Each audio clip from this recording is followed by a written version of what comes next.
جن کو ازلام سے قرآن مجید نے تعبیر کیا اور اس سے روکا کہ اس میں کیا خیر ہے، ان تیروں کے اندر کیا پڑا ہے، اور انسان اپنی آنکھیں بند کر کے پکڑ رہا ہے کوئی چیز اور پھر اس پر فیصلہ کر رہا ہے، تو یہ شرعی طور پر بالکل ان کا کوئی کنسیپٹ نہیں ہے، بلکہ اس سے روکا گیا ہے کہ بندہ جب تک وہ یہ اپنے سینے کے اندر ایمان حاضر کر کے یہ کہے کہ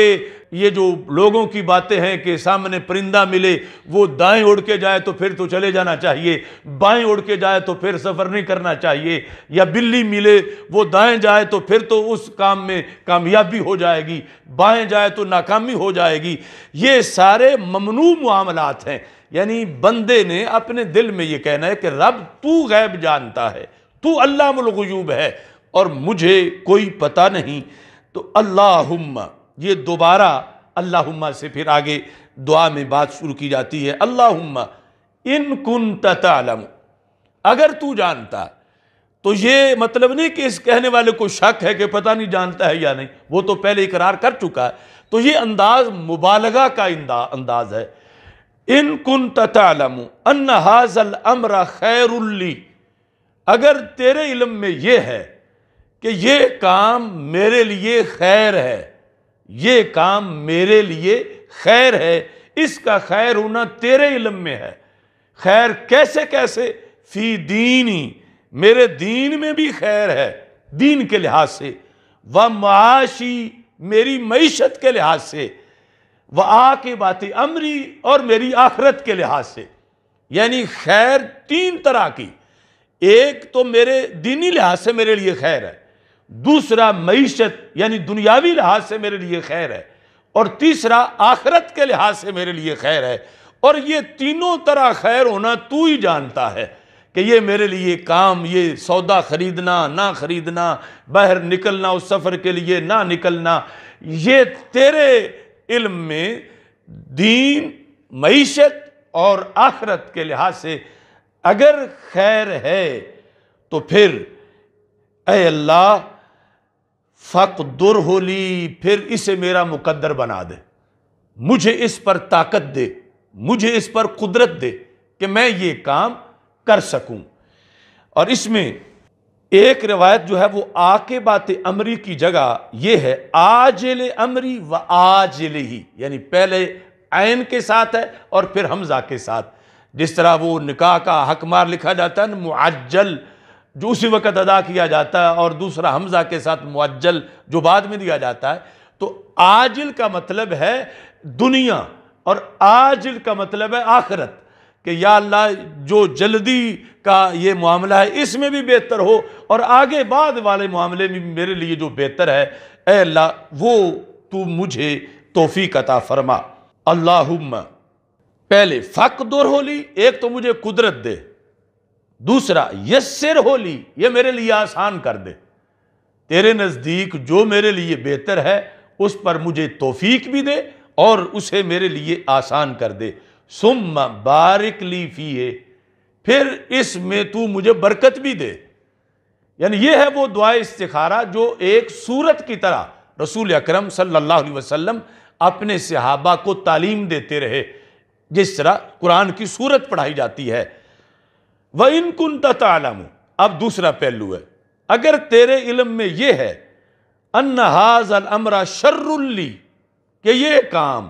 میرے لیے شر ہے، خیر نہیں، کس طرح، کس لحاظ سے؟ فی دینی، دین کے لحاظ سے شر ہے، ومعاشی، معیشت کے لحاظ سے، دنیا کے لحاظ سے شر ہے، وعاقبات امری، اور آخرت کے لحاظ سے شر ہے۔ یعنی اگر ان تینوں میں سے کسی لحاظ سے بھی شر ہے تو پھر ساتھ یہ ہے فَاصْرِفْهُ عَنِّي، پھر اس کام کو مجھ سے پھیر دے۔ یعنی کوئی مثلا رشتے کا معاملہ آیا ہوا ہے، اب استخارہ یہ ہے کہ اس کا دل 100 مرتبہ پوری طرح 100% صاف ہو۔ اگر پہلے ہی وہ دل میں میلان رکھتا ہے اور پھر کہتا ہے، خود بھی اگرچہ استخارہ کر رہا ہو کہ میں استخارہ کر لوں تاکہ استخارہ کی برکت شامل حال ہو جائے، تو اب وہ استخارہ کرنے کی شرط ہی نہیں پائی جا رہی، استخارہ قبول کیسے ہوگا؟ اب تو یہ اس کے اپنے دل کی پسند ہے، اللہ پر چھوڑے اور اپنے آپ کو مکمل اس سلسلہ میں جو ہے وہ نیوٹرل کرے۔ اور یہ ایک بہت بڑی دلیری اور بہادری کا کام ہے کہ جب ایک چیز بندے کو پسند آئی ہوئی ہو اور پھر اس پسند کو دل سے نکال کے اپنے ذہن کو یوں بنائے کہ یا اللہ اگر تیرے نزدیک یہ نقصان دہ ہے تو مجھے بالکل اس کی توفیق نہ دے، یعنی جہاں اس کا پہلے خیال جا بھی رہا تھا اس چیز کو وہ نکال کے، کوئی اس کو منصب ملنا ہے حکومت میں، کوئی اس کو عہدہ ملنا ہے دنیا میں، کوئی اس طرح کا کوئی معاملہ ہے کہ جس میں بظاہر بڑی عزت ہے اور اس کی بڑی ڈیمانڈ ہے، لیکن یہ اپنے ذہن کو خالی کر کے رب کے سپرد کر رہا ہے۔ رب اگرچہ دنیا کے نزدیک تو یہ بہت بڑی بات ہے، لیکن تیرے علم میں اگر یہ مفید ہے تو پھر اس کی توفیق دے، ورنہ مجھے یہ پسند نہیں، میں تیرے سپرد اپنے آپ کو کر رہا ہوں۔ تو یہ بندے کے عقیدہ توحید کا بھی امتحان ہوتا ہے، اور اللہ کے ساتھ جو اس کی حضوری ہے اور توکل ہے اس پر بھی اس کے بندے کا امتحان ہوتا ہے۔ اگر لفظ یہ بول رہا ہو اور دل دوسری طرف اٹکا ہوا ہو تو پھر یعنی یہ ایک اس کا نہ شرط پائی جائے گی اور نہ ہی ایک بندے کا جو بندے ہونے کا طریقہ ہے اللہ کے ساتھ وہ صحیح ہوگا کہ اللہ سے تو اوپر سے کہہ رہا ہے اور دل جو ہے وہ دوسری طرف ہے۔ تو اس بنیاد پر یعنی یہ دیکھنا چاہیے کہ وہ عربی میں بول کیا رہا ہے کہ اگر یہ شر ہے تو پھر فَصْرِفْهُ عَنِّي، اس کو مجھ سے دور کر دے۔ اب کسی بندے کو مثال کے طور پر کوئی رشتہ پسند ہے تو فَصْرِفْهُ عَنِّي کا اگر ترجمہ وہ جانتا ہے کہ وہ اللہ سے کہہ رہا ہے بالکل پھر میری اس کے ساتھ شادی نہ ہو، بالکل مجھے پھر یہ عہدہ نہ ملے، تو یہ کمال ہے اس کی عبدیت کا کہ وہ اللہ پر دل کو نیوٹرل کر کے معاملہ چھوڑ رہا ہے کہ اگرچہ بظاہر تو بڑے فوائد لوگ بتا رہے ہیں لیکن میں تو تجھ پہ چھوڑ رہا ہوں اور میرا دل 1% بھی ادھر نہیں ہے، جو تو توفیق دے گا اس کے مطابق اسی کو ہی میں بھی پسند کرتا ہوں۔ فَصْرِفْهُ عَنِّي، وہ کام اسے پھیر دے مجھ سے، اور ساتھ وَصْرِفْنِي عَنْهُ، مجھے اس سے پھیر دے، یہ ڈبل ہے، اسے مجھ سے پھیر دے اور مجھے اس سے پھیر دے، یعنی وہ اس کا جو بار بار رابطہ ہے کہ یہ خریدو مجھ سے یا یہ کام کرو، اسے مجھ سے پھیر دے اور مجھے اس سے پھیر دے، ہمارا اس سلسلے میں مقاطع ہو جائے، بات ہی ختم ہو جائے۔ اور وَقْدُرْ لِلْخَيْرَ حَيْثُ كَانَ، تو مجھے خیر کی قدرت دے وہ جہاں بھی موجود ہے، یعنی اس سودے میں تو خیر نہیں تو جہاں ہے وہاں مجھے توفیق دے، میں ادھر چلا جاؤں۔ اس معاہدے میں تو خیر نہیں، اگر تیرے علم میں خیر نہیں تو پھر جہاں ہے مجھے اس کی رہنمائی کر دے۔ یہ دعا کے اندر ایک بندہ نفل پڑھ کے اپنے اللہ سے کہہ رہا ہے۔ پھر فرمایا ثم اردنی، پھر جدھر خیر ہے اے اللہ تجھ سے دعا ہے مجھے اس پہ راضی بھی کر دے، یعنی جب وہ کام میں کروں تو میرا دل مطمئن بھی ہو جائے۔ یہ بھی ساتھ ایک حدیث میں ردنی دعات کے ساتھ اور ایک اردنی، یعنی یہ بھی ساتھ دعا ہے کہ ایسا نہ ہو کہ خیر کی طرف تو مجھے لگائے اور میرے دل میں بات کھٹکتی رہے، پتہ نہیں اب کیا بنے گا، تو مجھے میرے مطمئن بھی کر دے، جس طرف خیر ہے ادھر مجھے تو لگا دے۔ قال وَيُسَمِّي حَاجَتَهُ، رسول اکرم صلی اللہ علیہ وسلم نے فرمایا کہ یہ جو حاض الامر کے الفاظ ہیں یہاں وہ اپنے کام کا نام لے، دونوں جگہ، یعنی جہاں وہ بولتا ہے ان كنت تعلم ان حاض الامر خیر لی، اور دوسرا ان حاض الامر شر لی۔ حاض الامر کی جگہ وہ اگر عالم ہے عربی جانتا ہے تو عربی میں نام لے، اگر عربی نہیں جانتا تو اردو کے اندر یعنی وہ ذکر کرے کہ یہ مکان لینا میرے لیے بہتر ہے یا یہ مکان لینا میرے لیے شر ہے،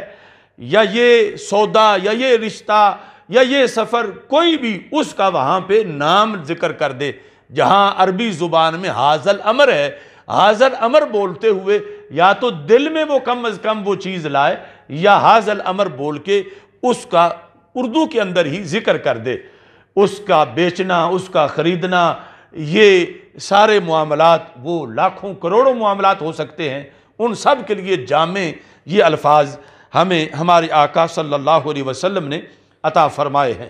اب استخارہ کی یہ جو دعا ہے، اس میں طریقہ کار کے دائرہ کار کے لحاظ سے تو ایک مختصر سا اس کا خلاصہ ہم نے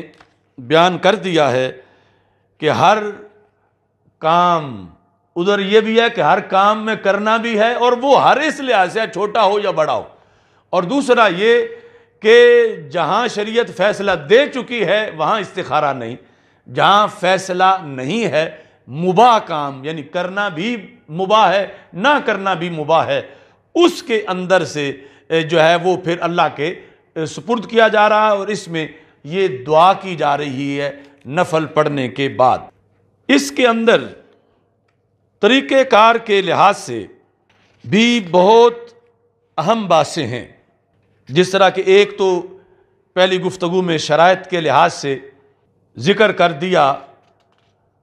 کہ اللہ پر کامل یقین ہو، مکمل اعتماد ہو، اور یہ کہ خیر و شر اس کے علم میں ہے، اور بندہ جو ہے وہ اپنے طور پر نہیں جانتا اور اللہ کے وہ سپرد کر رہا ہے۔ کہ جب اسے استخارہ، اس نے 2 نفل پڑھے اور 2 نفل پڑھنے کے بعد اس نے دعا مانگ دی، اب اسے کیسے پتہ چلے گا کہ میں نے کیا کرنا ہے؟ یہ ایک اہم بات ہے، یعنی ذہن اس نے اپنا بالکل صاف کر کے 2 نفل پڑھ کے دعا مانگی، اور دعا میں یہ چیز معین کر کے اپنا جو خاص اس کا مسئلہ ہے اس نے وہ رکھ دیا۔ اب آگے اسے پتہ کیسے چلے گا کہ میں کروں یا نہ کروں؟ یہ بھی بڑی اہم بات ہے، اور اس میں بھی بہت سی غلطیاں کی جاتی ہیں۔ بعض لوگ اس کے لیے یہ ضروری سمجھتے ہیں کہ بندہ سو جائے اور پھر اس کو خواب آ جائے اور خواب میں اس کو بتا دیا جائے۔ تو جو شرعی استخارہ ہے اس میں نہ بعد میں سونا شرط ہے اور نہ خواب آنا شرط ہے۔ یعنی رسول پاک صلی اللہ علیہ وسلم نے تو مثال کے طور پر دن میں بندہ 20 سودے کرتا ہے تو 20 کے بارے میں استخارے کا حکم دیا ہے، تو اب 20 مرتبہ کیا وہ سوئے، اور کیا اور اس کے اختیار میں اسے خواب بھی آئے؟ تو اس بنیاد پر نہ استخارے کی حیت کے اندر خواب شرط ہے اور نہ ہی سونا شرط ہے۔ ہاں اتفاقاً اس نے اگر رات کو کیا اور پھر سو گیا اور اسے خواب آ گیا اور خواب میں کوئی اشارہ مل گیا تو وہ ایک نور علی نور ہے، اسے یعنی سمجھا جائے گا کہ اس کی رہنمائی اس سلسلہ میں ہو گئی، اور شرط نہیں ہے خواب آنا، اور نہ ہی یہ شرط ہے کہ بندہ سوئے، بلکہ یہ شرط ہے کڑی کہ دل غیر جانبدار ہو اور اس پر اگلے فیصلے جو ہیں وہ مرتب ہوں گے۔ اب جس وقت اس نے استخارہ کیا، استخارے کے بعد ابھی اسے شرح صدر نہیں ہو رہا کہ میں کیا کروں، یعنی سینہ نہیں کھل رہا، تو کچھ محققین نے تو یہ لکھا کہ استخارہ باقی دعاؤں کی طرح ہی ہے، یعنی باقی دعائیں جس طرح کوئی بندہ کسی مقصد کے لیے دعا مانگتا ہے تو صرف دعا کر کے آگے کوئی یہ تو نہیں کہ اس کے لیے کوئی چیز دل میں آتی ہے اور اس کا سینہ کھلتا ہے، دعاؤں کی طرح یہ بھی ایک دعا ہے، بس دعا کرے اور اس کے بعد جو ہے وہ اگرچہ اسے شرح صدر نہ بھی ہو تو جو دل میں آتا ہے وہ آگے کام کرے۔ بعض نے یہ کہا، لیکن بعض نے اس پہ اختلاف کرتے ہوئے دوسری جانب اختیار کی، اور وہ جانب راجح جانب ہے کہ یہ عام دعاؤں کی طرح نہیں ہے، چونکہ عام دعاؤں کے لیے تو شرط نہیں کہ 2 نفل پڑھے جائیں اور پھر دعا مانگی جائے، اور عام دعائیں یوں بھی نہیں کہ رسول اکرم صلی اللہ علیہ وسلم نے وہ کسی سورت کی طرح پڑھائی ہوں یہ تو ہمارے آقا صلی اللہ علیہ وسلم نے ایک سورت کی طرح پڑھائی، اور اس کے بعد جو ہے وہ پھر اس کے لیے نماز کی شرط بتائی کہ 2 نفل پڑھے اور اس کے بعد دعا مانگے۔ تو اس سلسلہ میں پھر کیسے اسے پتہ چلے گا؟ تو حکم دیا گیا شریعت میں کہ وہ پھر دوبارہ استخارہ کرے، پھر تیسری بار کرے، چوتھی بار کرے، یہاں تک کہ ایک حدیث شریف کے اندر 7 بار استخارہ کرنے کا حکم ہے۔ یعنی یہ حکم نہیں کہ 7 بار سوئے بعد میں، 7 بار وقفے کے بعد یا 1-2 دنوں کے اندر وہ اس مسئلے کے اندر استخارہ کرتا رہے، چونکہ رسول اکرم صلی اللہ علیہ وسلم کا فرمان اس سلسلہ میں حدیث شریف کے اندر موجود ہے کہ ہمارے آقا صلی اللہ علیہ وسلم سے حضرت انس بن مالک رضی اللہ تعالیٰ عنہ روایت کرتے ہیں کہ رسول پاک صلی اللہ علیہ وسلم نے ارشاد فرمایا، اذا ہممت بامر